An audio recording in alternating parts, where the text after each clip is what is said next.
Hello, everyone. Thank you very much for tuning into the Bonus Point podcast again. Once again, I'm your host, TJ Olson, and very excited about today's episode. Before I jump into today's episode, I just want to thank our amazing sponsors. First off, Whalebird Kombucha. If you're looking for a great tasting beverage that is actually good for you, go try them out at your local Whole Foods, Air One, or other health food stores. Secondly, F45 Culver City. So F45 isn't just a gym, it's a real community. If you're looking for life-changing results with fun sessions in just under 45 minutes, go check them out online to try out your first session today. So in the sporting world of the US, obviously a lot of people know that rugby isn't really a massive sport. And in the developmental pathway of becoming a professional athlete for a lot of big team sports like football and basketball, that includes a collegiate athlete declaring for the draft. This concept has now been carried over to American Major League Rugby competition, and the first ever collegiate draft will be occurring this month on June 13th. Today's guest is one of the people to declare for the first draft, and a prospect that I've been able to watch develop over the past few years and feel he's kind of the future of American rugby. He's been around it for a long time, and I'm really happy to have him on the show today. So please welcome former US representative, current captain of Cal Poly's rugby program, and my guest at this time, Patrick Madden. How are you, Patty? Doing well. Thanks for having me on, Teach. Means a lot. No worries, man. Good to hear your voice. How are you doing during the pandemic? You guys all safe? Yeah, no, family's doing well. I was lucky to get out of San Luis Obispo pretty early and get back to hometown San Diego and, spending time with the family and making the most of it, I guess. Nice. That's good to hear, man. I think it's two lovely places you can go. You can go between SLO and San Diego. I think you're pretty spoiled for choice. But yeah, we'll just get real stuck into it. So super excited to have you on today. And obviously the upcoming draft is the thing that I want to talk about. But we'll talk about your kind of career and what led you up to this point first. So kind of rugby's been a game that around my whole life, I've been basically around rugby all the time. And every player I knew growing up started playing at a young age, kind of before the age of 10. However, in American rugby, that's not really the case. Like grassroots rugby isn't a very common thing, but you're kind of the exception to the rule. You and a handful of people have started playing quite young. What age did you start playing for the San Diego Young Aztecs? Yeah, and I totally agree. I mean, you don't get that. Luckily, now with these youth clubs coming in, you see a lot of young players starting around where I started. Where I started at 5 years old was when I first jumped on the pitch. But with that being said, I didn't have a team. I think the closest age grade where I could have played with was U10s. And of course, 5 years of developmental age and physical, it's a big step. And so I would run around and, try and keep up, but I wasn't quite able to. And then finally, a couple of years later, they started the U8s program. And so I was actually be able to jump on a team and really play some games and some matches. And so, but from there, I was just lucky. I mean, my next door neighbor started the first youth club in San Diego.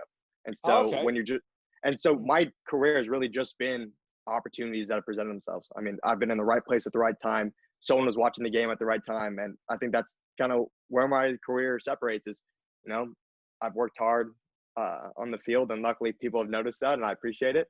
And, a lot of lucky opportunities. I mean, if my next door neighbor didn't start the first youth club, who knows where I'd be right now? Just luck, I guess. Yeah, I guess it's a bit of both. Yeah. So San Diego has probably been only one of the provinces that has been in the US that has true grassroots rugby. There's a handful of other ones, but was it pretty rare, as you said, to play with someone else who'd be playing rugby, or growing up kind of wanting to play rugby, or was it a pretty common sport where you grew up?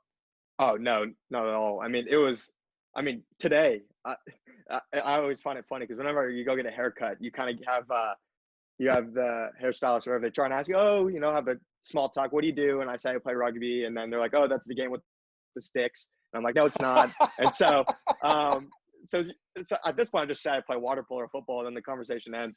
But it's that opportunity to teach people the game, I guess. But growing up, no one knew what I was doing. Why don't you just play football? It's America.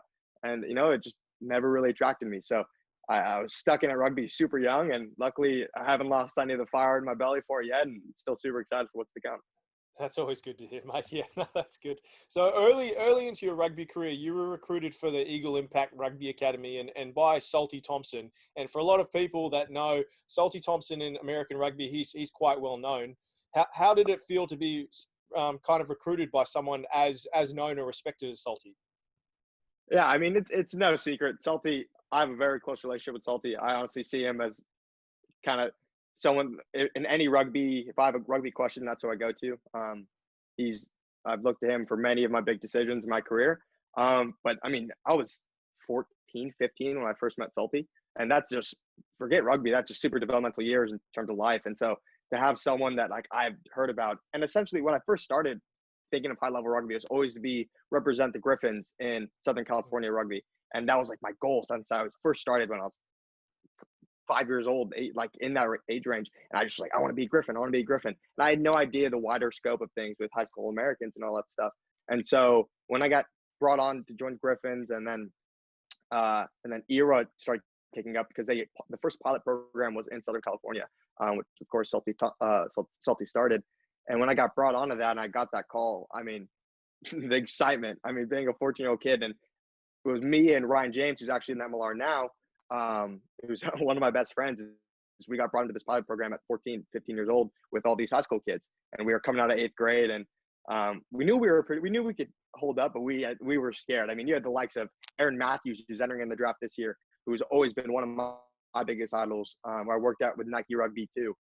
Stephen Brown, so many of these players that have gone on to play MLR now and getting the opportunity to play and just be around those guys, the top level at that time, really, I guess, shaped me as a player. Because you always want to play with the best, no matter where you are. You want to get the best competition you can. And at the time, that's what it was. So getting pulled in and being recruited by someone like Salty Thompson was just a moment I'll never forget in my career. Definitely.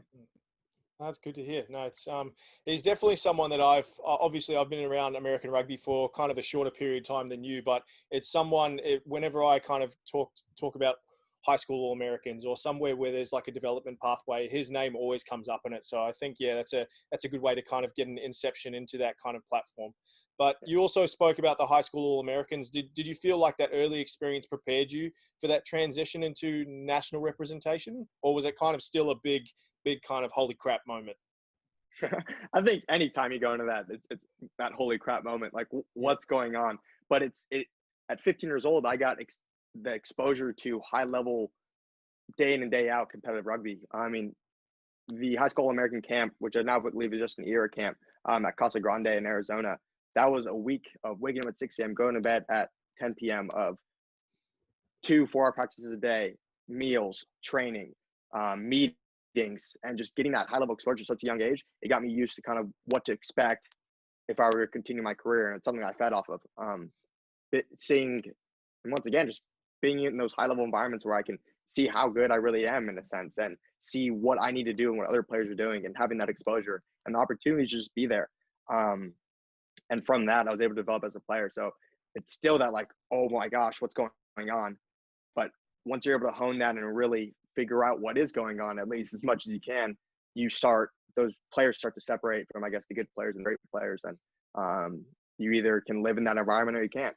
And it's something that I'm hoping to, continue to do.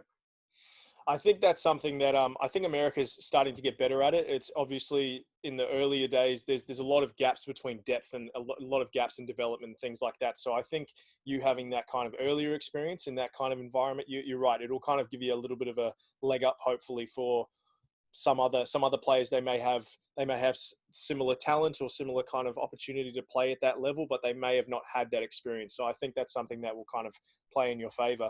And you also were able to captain the high school All-Americans through kind of some tours through France, Belgium, Canada. What was it like playing in those kind of international environments up against those different types of teams? Oh, geez. I mean, first off, to captain any side is an honor. Through my time in 8th grade with the Aztecs, through ERA, through Cal Poly, being considered a captain and guys being able to look at you is something to, I guess, not guidance, but just, when it hits the fan, who do you look to? And I've been lucky enough to be that guy in a lot of situations, and it's something that I hold true to my heart. But touring those places, geez, I remember when I stepped off the foot in France, and stepping into their full facilities. 10 fields, 3 indoor, 7 outdoor, full and I'm like, wow, I'm used to playing in Seychelles down in Ocean Beach in San Diego, where I go out on a Friday after school and I have to go put up the post myself. And there's like everything you could ask for.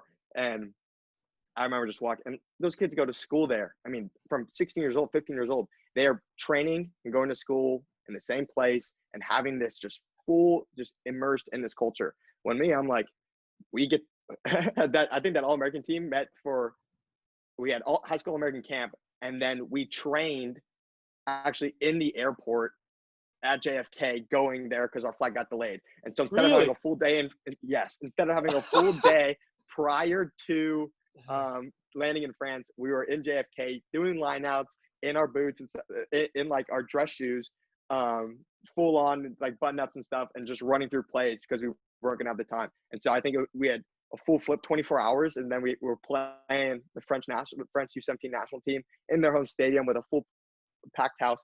And I was just, but there's nothing like it. I mean, singing the national anthem in that stadium, and luckily I was super fortunate to have my family there, and seeing my dad on the crowd, and it was like a movie, seeing one teardrop come down that eye and hearing his voice. I mean, and just being with the guys next to you. Those are guys that I'll never forget. We're still in close contact today. Whenever something happens in our rugby careers, personal careers, they're some of the first people to reach out. So those international tours are something that I'll never forget, and definitely shaped me as a player and a person for sure. Man, good on you, coach, for getting in the sessions in the airport. That's good stuff. Yeah, oh man, that's dedication right there. So another kind of great shining moment in your career was winning the Markland Medal. So obviously, for some people who don't know what that is, it's being awarded the best high school player in the country. Kind of, what did it mean to get that accolade? You spoke about being a captain and kind of leading that. Getting told you're kind of the greatest high school player in the country. Did that mean a lot to you? Geez. I mean, it's a title. I mean, there are so many other players that could have got that award just like me, but I was honored. I mean, you can't. I'll never forget. That's another moment that just like I play back in my head. And it was freshman year. I got the call my freshman year college. I'm sitting in my dorm room working on homework, and then I see Coach Salty actually giving me a ring, and he was the one that told me I had won. I get the phone call, and everything kind of just went black for 5 minutes on the call. He's like, if you want to do it, he's like, you're going to be living in Brisbane for a summer. It's going to be an amazing opportunity, but are you willing to accept it? And then just like that, it was just a flash. I mean, calling my parents, calling coaches, trying to figure out what I had to be. I think that was in September. In November, I had to go to New York and accept the award at the Markland dinner, which was just an amazing experience. I mean, University of Queensland Business and Law Department, who fund everything, were just the hospitality. It was just amazing. I mean, they treated me like I was something a lot more special than I was, but it was just, that phone call is something I'll never forget. I don't have it with me, but I have a journal that I've kept that's duct tape and ripped apart, but I started writing in it when I was about 14, and it still holds every memory that I've ever had. Every team I've been on, the players, the moments. I mean, I've had moments in there where I've been like, am I good enough? Can I be a captain? And those trying moments, and that kind of reflect my history so far in my career. And I remember penning that page when I got the call on the Markland Medal, and just the joy, like, and of course, and the thing is, no one knew what the hell the Markland Medal was. No one. I'm like, I just won this award. This is so cool. And everyone's like, what are you talking about? And I'm like, you wouldn't understand, but you know what?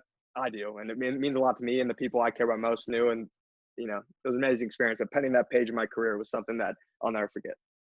Yeah, I think hearing, I was only knew about it because obviously UQ was one of my rivals when I was playing club rugby in Australia. And when I heard that you had won that, I'd been sitting there going, I couldn't even remember what the Markland Medal was. And that's me coming from friggin' Brisbane. So that's it must be pretty awesome. But I think they need to get better PR about it so they can spread more about what it is and kind of spread it out. But they're doing what they can. They do as much as they can. But UQ Rugby Club, obviously probably one of the best rugby clubs in Brisbane, and one of my rivals. They were a great team to play against, and they were one of the clubs that I actually really enjoyed playing against. Great rugby program, but afterwards they're great people to be around, and obviously have a good time afterwards. But how did being a part of a club rugby in Australia help develop your game?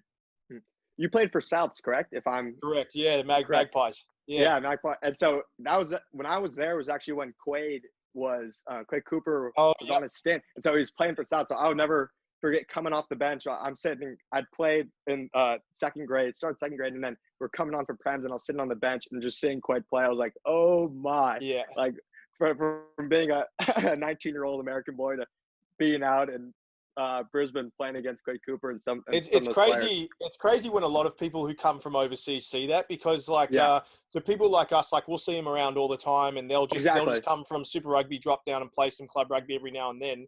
But there was I think it was actually a Canadian kid that came and played for South, and he saw Quade playing. He was like a little kid with like his dream came true, coming up to like ask for his autograph, and I was like, I love that. Like people actually love him and love those Oh, kind of those players in that environment. It's awesome. no, and the fact that to share a field for the 10 minutes I think I was on was just, I was like, wow, like this is pretty cool. Didn't think I was going to be here, and that just another page I penned after that. But being in that environment, it's nothing like the U.S. I mean, I was living at King's College, in one of the UQ colleges, and they just treated me. It was so amazing. I mean, and just so different. The fact that you're living, I mean. And I guess it's hard to understand because a lot of Americans, I'd explain it. I mean, the way I explain it is essentially like Hogwarts, because you have the University of Queensland, that's your uni, Yeah. and then you have your colleges going out. And so when I was staying there, I would be with the Kings boys, which some of them also played for UQ, and so they would be my ride to training every day. And so that's something different. I didn't have that experience, kind of just being in a club where it's all rugby all the time.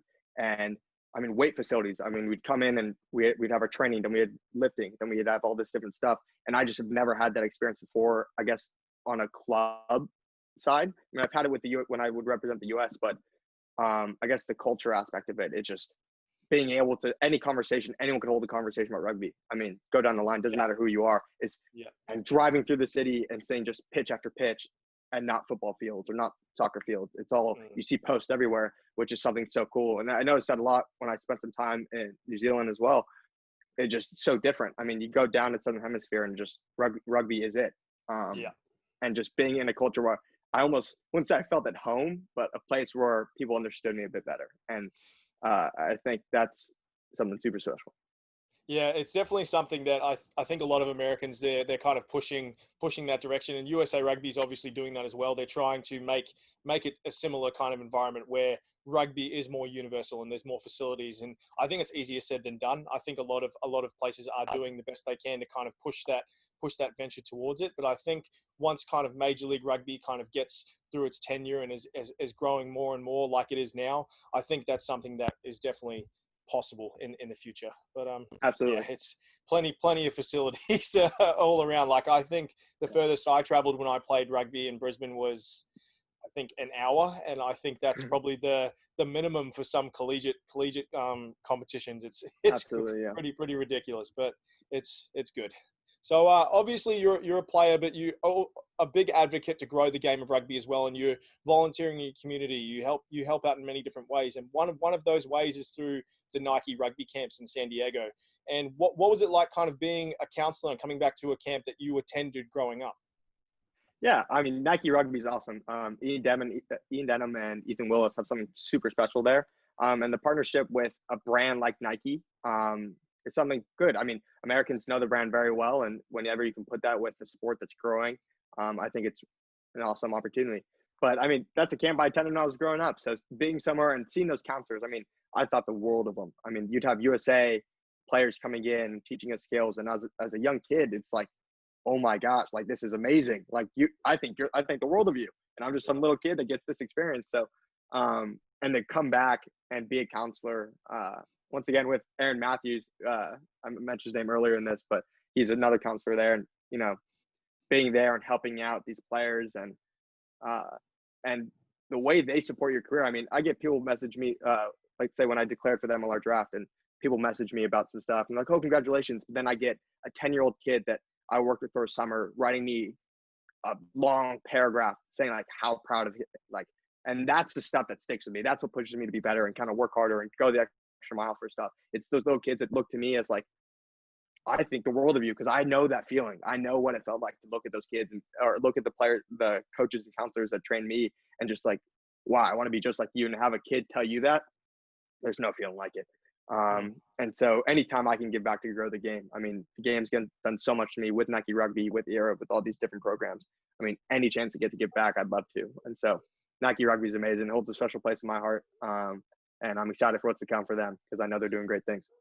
Yeah, no, that's really good to hear. It's Nike's not necessarily, when you think of rugby, you don't really think of Nike as like kind of that first brand that pops into your head. But you are right; it's very synonymous with a lot of Americans, and I think if they're able to kind of keep continuing growing like the way they are and able to kind of help spread the game, good on them for doing it. That's awesome to hear. So obviously the true reason we got you on the bonus point today was to talk about your collegiate career and the MLR Collegiate Draft. So over the past few seasons to be eligible for the draft, you've been playing for Cal Poly. So what made you choose a school like Poly? And I get this question a lot because you wouldn't put Poly in the conversation of those really core rugby schools, but they've always been really good. And my decision when trying to figure out what school I wanted to attend was the good balance of academics and footy. And so when you have the academics and the degrees I can get from Cal Poly, that super attracted me. And that really cuts you're real down to like 5 or so universities who can provide the education you want for your time after rugby whenever you're trying to build your career post your days on the field. But I guess the same high level exposure and rugby and training environment that you'd get at a normal school, like of course, a Cal Life. I mean, you can name the big 5, of course, but Cal Poly was able to give me, I guess, both. And that was one of my biggest reasons. And Coach James Tessera was just amazing in terms of recruiting. Reached out to me. I was actually, and one of the biggest turning points of me choosing to go to Cal Poly was James was actually in San Diego, just passing through and reached out to me to have a meeting and came out and chatted with me for a long time and kind of made some promises that he's held true to and kind of what we can keep staying in that top 25 conversation. And I'd say that's probably the biggest reason why I chose to come to Cal Poly.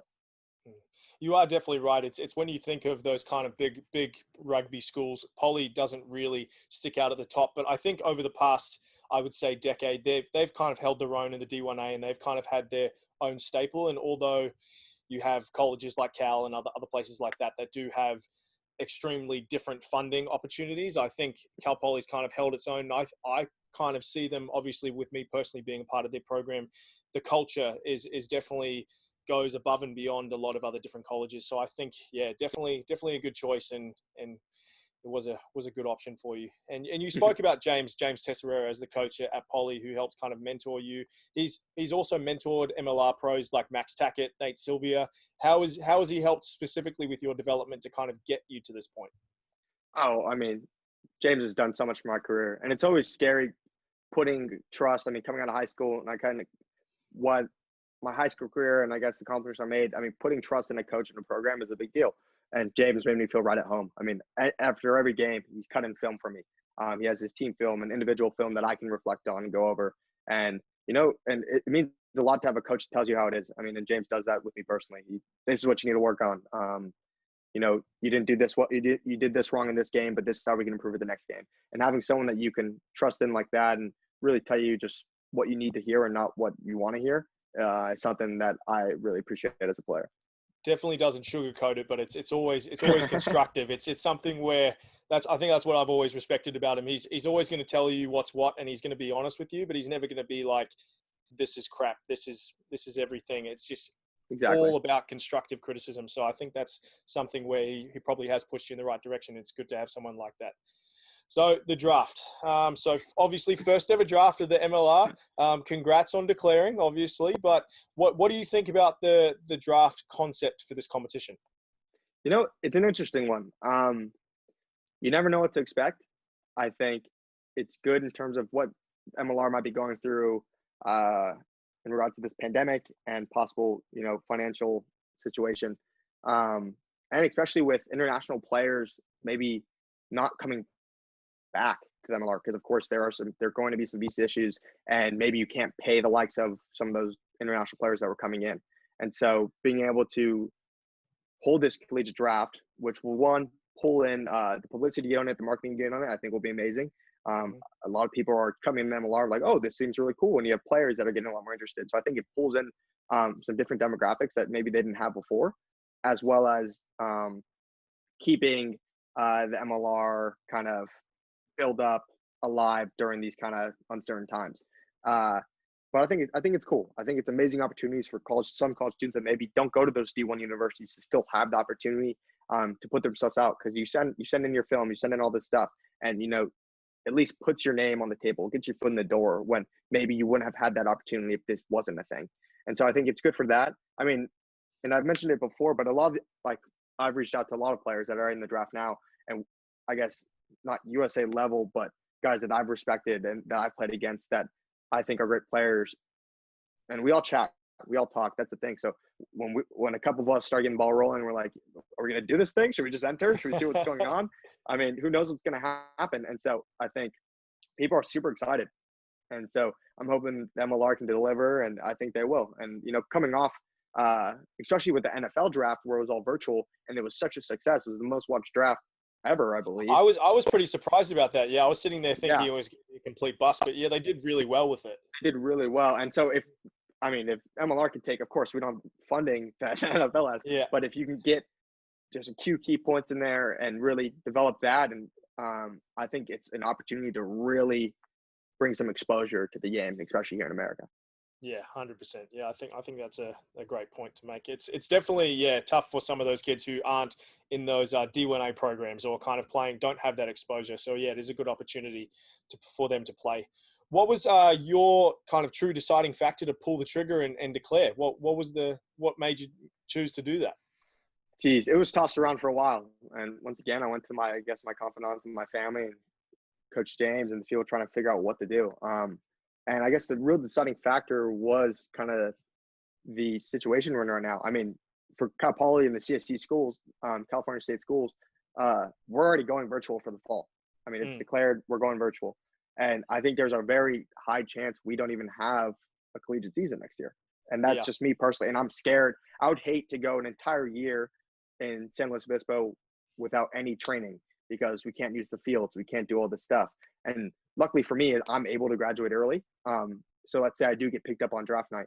I could graduate in the fall, or at least do what I need to be able to get with the team as soon as I can if the collegiate season doesn't happen, which is scary. But, as a club sport, we don't have the same, I guess, accessibility to certain aspects that would help like an NCAA sport at a school, at a university. Yeah. And so we're going to come back later than any NCAA sport, because we won't have the necessary things to kind of get back into play, especially with rugby. I mean, the World Rugby Laws getting tossed around right now with everything going on. How can we get the game back? And I think there's just so much things in the air right now that it pushed me to make my decision to, one, play at the highest level as I can in my moment and where I'm at physically and mentally. And I think I'm ready for the MLR. And so that was a big deciding factor. And the fact that I didn't want to be stuck without any rugby for a season. And so I think just because there's so much uncertainty, it's kind of the best move to make at the moment, especially when you've got Sports Center going on and saying like there might not even be any NCAA basketball or anything like that coming in the future, or football. I think it's definitely a good move to make with all the uncertainty. Mm-hmm.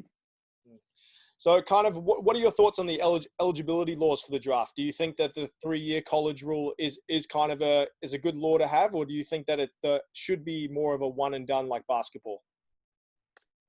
I think it's smart. I think we're now where the game's at is we're trying to provide as much opportunity to grow the game. And of course, with basketball and football, is everyone knows you don't have those confounding factors. It's you don't, all these players in the draft, I think it's uncomparable at the moment due to what the different levels those sports are at. But I think, you got to give these players a shot, and it's certain players, and I think it's good. I mean, if you asked me, would I have told you I was ready as a freshman in college to go play in MLR? I would have told you yes, but would I have known it? No, absolutely not. I think it's something you need to grow. And I mean, being 21 now, do I think I'm ready? Yes, of course. But it's in those 3 years, I've grown so much as a person and a player, and just mental capacity to, I guess, perform in that environment. At 18, I would still consider myself a kid. I mean, I still consider myself a kid now, but I'm a kid that's willing to to do anything to make my dreams come true. And I think this is an amazing opportunity for that. So I guess the eligibility thing is, I think we have to dance with a different line due to where rugby's at right now in America. I think I agree with that as well. It's like we were talking about it before with the kind of lack of grassroots programs and things like that. Some kids, they even come into college and that's their first ever experience of playing rugby. So that's their freshman year. So I think giving obviously players like yourself the ability to kind of grow and kind of develop their game and understand more about themselves as a player is obviously a good thing. And obviously other players that are coming in fresh, new to the game, they're able to kind of just experience rugby. And if it's something that turns into a possible career, then I think the 3 years is a great idea as well. So yeah, great point. So the draft, we've got the Dallas and LA taking the number 1 and 2 spot, and we've got your hometown of San Diego obviously taking the last spot of the first round. Is there kind of a particular organization or coach you want to play for, or are you just focusing on rugby, not the team? I mean, I imagine a lot of people would think I'd want to go to the Legion of San Diego, and of course, I mean, they're there. Playing my hometown makes things easy. But at the end of the day, I'm a rugby player. And what I want to do is play rugby at the highest level. And any team that's willing to draft me, I mean, of course, there's teams I'd rather go to than others. But at the end of the day, I'm here to play rugby. And I want to grow as a rugby player in the highest environment I can. And there are so many great coaches and players around this league that I feel can give me that opportunity. And that's where I want to strive to be. I don't want to strive to necessarily play for a team. I want to strive to be a professional rugby player. That's a dream. I've never written down, I go back to my notebook again, but I've never gone down and written, I want to play for this team. I've gone down, I want to be a professional rugby player. And so that's where I want to be. And that could be with any team in the league. And of course we have to figure things out, but I'm willing to make some changes and do what I need to do to make that dream come a reality with whatever team it really is. But I'm excited. No, I wouldn't say there's one in particular, but yeah. That's good to hear. So any critics out there saying that it's just all Legion, just listen to the man and tell him he just wants to play rugby. Just give him a fair shot. So, but I think back in April, Toronto opted out of the draft as they kind of focus on improving the caliber of Canadian rugby. Do you think that was a smart decision for them, or kind of do you think that they should have remained in the draft? I don't knock them at all for this decision. I mean, I think it's just like we're trying to do here. We're trying to grow the game of local boys and players that have worked hard, I guess, here in America. And of course, you can get those signings overseas. But just like they're trying to do in Canada, is they're trying to grow. I mean, I've had the opportunity to play with on the North American Lions and against these guys with so many young Canadian players that are just amazing. And I think it's fair for them to get their shot kind of and have Toronto focus really on them and their grassroots programs rather than focusing on someone coming out of likes of one of these D1A schools or I guess a college in the US. I mean, I think their goal is to do the same thing we're doing. So I think I wouldn't say it's a good decision or a bad decision, but it's a totally fair decision and I respect them 100%. Okay. Yeah, good stuff. Yeah, I agree with that. I think they're kind of on a different trajectory to American rugby, so I think they kind of made the right choice just in regards to growing Canadian rugby. But yeah, awesome, man. Well, it's called the bonus point for a reason. I'm going to kind of put you on the spot. We've got a bonus point question for you. So, if you could choose anyone in kind of professional rugby who you'd want to play with, do you have a particular player you'd want to play with? Tough question. Because I have my favorite players and then a player I'd want to play with. And my favorite player is hands down Damien McKenzie. Because I've great choice. You know I'm a Chiefs fan. Come on, that's a great choice. I just love him because I mean you got the smiling assassin. I mean anyone that watches me play, I smile all the time. So and the stature. I mean the guy we're pretty similar. I mean luckily I think I'm a little bigger than him, which is nice to know. But and anyone that could hold their own and be that dominant in the game. And that's the beautiful thing about rugby. And so I think just to learn from him would be really cool and how of course, I'd be playing behind him, but even in that sense, just getting an opportunity to learn from someone that's kind of my same style of play, I think would be really cool. And so I'd have to go with him. That's a good choice, mate. No, I like that you chose a Chief. I don't know if you're trying to suck up to me because I'm a Chiefs fan as well. But it's similar to a guy I know by Matt Lucas as well. He came out of Brisbane and he's always been known as the smaller guy, and he played for Sunnybank one year, and everyone who didn't know about him would come and see him at club games or at Super Rugby games and go, oh, he's going to get pummeled. And he has laid out more Super Rugby kind of beast than I have ever seen in my life. And he's like smaller than you, man, but he's a beast on record. Well, Mate, all the best to you, Paddy. Congratulations on declaring. I wish you all the best, and obviously, whatever happens, I'm going to be in your corner, and obviously, a lot of other people down in San Diego, across the US, are obviously going to be in your corner. But we wish you all the best for the draft. I'll be tuning in, and I'll be kind of covering all that. But is there anything else you kind of wanted to share before we let you go? Nothing too much. Just appreciate having me on, and no, I wish you all the best, and I love what you're doing to grow the game. It means a lot. Thanks, brother. No, I appreciate that too. Well, thank you very much for joining the Bonus Point podcast.